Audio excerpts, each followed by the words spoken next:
The Inter-Allied Services Department was an Allied military intelligence unit established in March 1942. The unit was created at the suggestion of the commander of Allied land forces in the Southwest Pacific area, General Thomas Blamey, and was modelled on the British Special Operations Executive in London.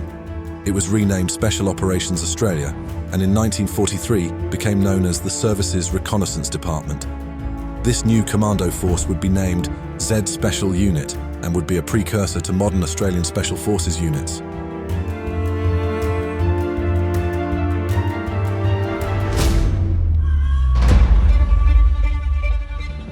Z Special Unit was predominantly made up of Australians, but also included British, Dutch, New Zealand, South African, Timorese and Indonesian members. The covert reconnaissance and sabotage operations were carried out in the Southwest Pacific Theatre during World War II. Of particular note were Operation Jaywick and Operation Rimau, both of which were raids on Japanese shipping in Singapore Harbour.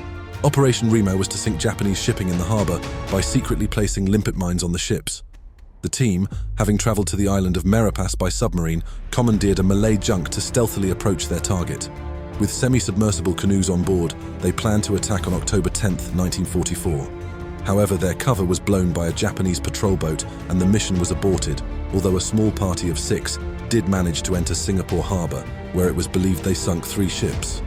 Ultimately, Operation Rimau ended in tragedy, as 23 commandos were killed in action or captured and later executed by beheading in July 1945. There were 81 covert operations by Z Special Unit. Of particular interest from an Air Force perspective was the operational training and deployment grounds situated in various camps around Australia. One of those camps was at Leyburn, Queensland, situated in the Southern Downs region south of Toowoomba. This was the location for the Parachute Training Unit and where 22, 23 and 99 squadrons and 200 Special Flight were based. Interested to know more about this base, we went out to Leyburn with Ian Waters, who has done a lot of research about the base and operations. Welcome to RWIF Leyburn. The history of this field is really something to take interest in. It came into existence in 1942, primarily for the United States Army Air Force. But by the time that occurred, the war had been taken further north, primarily because of the success of the Coral Sea Battle, quickly followed up by the Battle of Midway. So this particular field, even though it came into existence in 1942, sat fallow until 1944, because it was in 1944 that the Australian Air Force won its first allotment of heavy bomber airfields. This one was particularly made, and you'll see from the length of the runways that it was clearly a heavy bomber field. So it sat fallow for that period. And then once we had our allotments of 4-engine bombers, which were the American B-24 Liberators, the initial training took place at Tocumwal, which is near the Murray River in New South Wales. Tocumwal then became the initial training, and then the pilots or the air crew were then sent to remote locations to complete their operations. So the first squadron was 21, that was followed up by 23 Squadron, and then 99 Squadron. The war effort demanded that the Australian Air Force have the capability of inserting and resupplying the Z-team operators. They were the fellows that were actually dropped in behind enemy lines, and 200 Special Flight was developed or was created for that very purpose. And once that occurred, this airfield then became a top secret airfield. It was completely shut off. The operations that took place from this airfield were kept secret for 30 years after the war. It wasn't until after 30 years had lapsed that the true nature of what occurred here became public knowledge. Such was the secret operations that took place from this field that those of the Z teams were not allowed to mingle with the air crew. The camp for the air crew is not far from here, about 1 kilometre in that direction. The Z-Team operators were actually housed in what was then known as Fogarty's Paddock, which is on the southern side of Leyburn. No one knew why they were there, they only knew that they were camped there. They never trained from there. Their training took place in various locations, places like Fraser Island and other areas.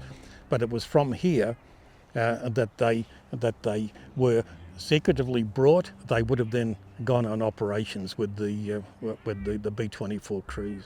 From this field, men flew into danger, and 3 aircraft did not make it back. Where we are now, this monument is placed at the intersection of the main runway, which goes from here through to there, and directly behind me is the cross runway. The cross runway was never used as such by 200 Special Flight.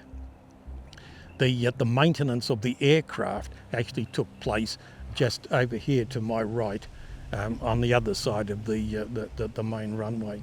It was never used. The operations of 200 Special Flight commenced in early 1945, and of course the bombing of Hiroshima and Nagasaki brought a sudden end to the war, and as a result the 200 Special Flight's operations from August 1945 basically became those of repatriation of prisoners of war. This monument was unveiled on the 15th of August 2015, which was the 70th anniversary of the Japanese surrender and the effective end of World War II.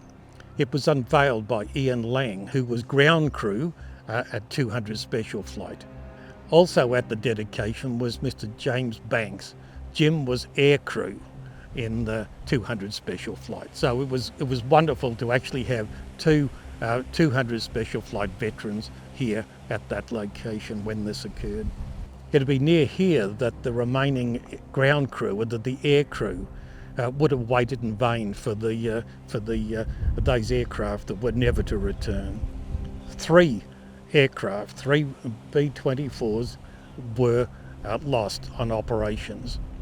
The very first operation that took place, the then CO of 200 Special Flight, Squadron Leader Pockley, he died in mysterious circumstances. No one knows where that aircraft went down. They repeatedly searched the area, but to no avail. So that is one of the great mysteries.